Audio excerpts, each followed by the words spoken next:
What we've seen so far begs for a historical treatment. You've seen a series of letters from leaders, many of them pioneering leaders in the early church, to congregations, some specific, some open-ended. They've made you aware of these memories of Jesus of Nazareth, whose ministry birthed those communities and gave them their continuing focus. They've made you aware of a kind of plot line that extends long into ancient Israel's history and has a turning point in Jesus' life and death and resurrection, and then extends into their present, wherever they are, usually in places like Asia Minor where Jesus never went, and looks beyond that present into a future that they're expecting and anticipating and preparing for. All of these writings reflect opportunities, failings, challenges, and problems facing those congregations and those leaders. And the leaders are addressing them in these writings by drawing on a past, by anticipating a future and focusing their congregations on that future and helping one another with the resources they have on hand. What could help us connect those dots?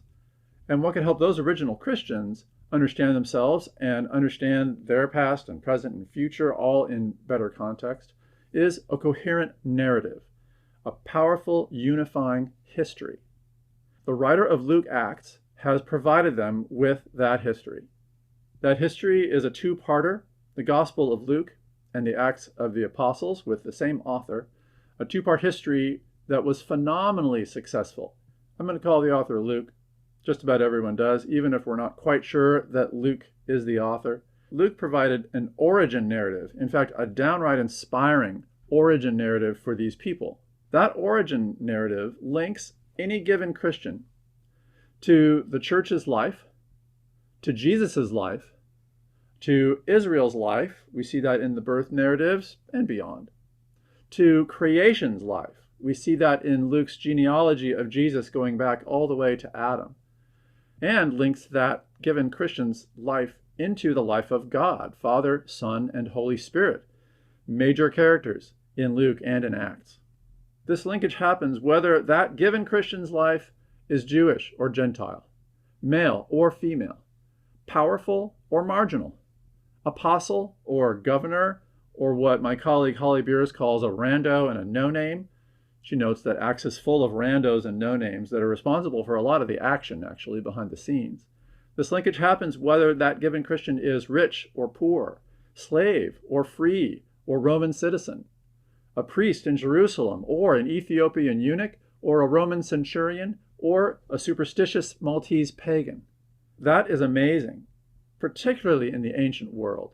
No matter who we are and what our station of life, Jesus' life, death, and resurrection and his gift of the Holy Spirit has made us one fellowship across all of those boundaries, across generations, right down to the present day, and however many generations left to come until Jesus returns. All of us are one fellowship, and Luke's origin narrative captures it. Luke isn't solely responsible for these traditions that people are carrying with them and understanding for their identity, but his compelling arrangement of those stories, his excellent editorial decisions in what to include and what not to include, and his narrative voice give these stories, give this origin narrative the place that it has in our imaginations and in the whole church's imagination. When I say our whole church's imagination, I mean even the way we structure our time. Our Christian year owes its shape more than anything to Luke Acts. From the Annunciation, when the angel visits Mary, that kicks it off, which we celebrate on March 25th. Christmas, recorded in Luke chapter 2 and famous to everyone who's watched a Charlie Brown Christmas on television. Pentecost in Acts chapter 2. Only Acts mentions the Holy Spirit coming at the Feast of Pentecost, 50 days or so after the Passover. And Pentecost is a fixture in the Christian calendar. It separates, as you see, the white season of Easter down at the bottom right from the long stretch of ordinary time in green on the left. As you'll see when we read things like the Gospel of John, the Spirit's coming doesn't have to be associated with the Feast of Pentecost. Of course, Luke isn't the only one who tells us about the Annunciation, about Jesus' birth, about Jesus' death and resurrection, of course. Nevertheless, Luke is the one who puts them all in one historical package. And that package is what reverberates in the Christian year of Christians all over the world. Luke's origin narrative has been a really attractive vision to Baptists who see in the original church, the real church, the true church, to Pentecostals, we'll talk more about them in a minute, who saw in the Spirit-inspired and Spirit-shaped original church the church they wanted to be.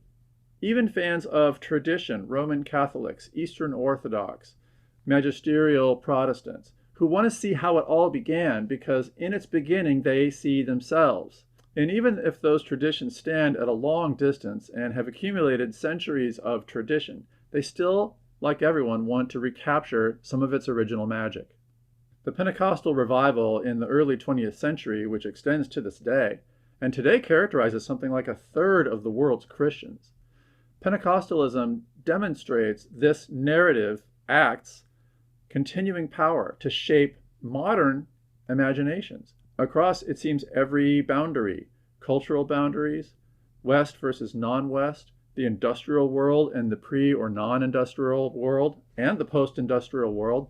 Pentecostalism has reached all of them, I think because that origin story that includes everyone still includes us, really no matter who or where we are. So Christianity's debt to Luke the Evangelist is incalculable. Have you hugged a historian today? Well, hug this one when you see him in eternity.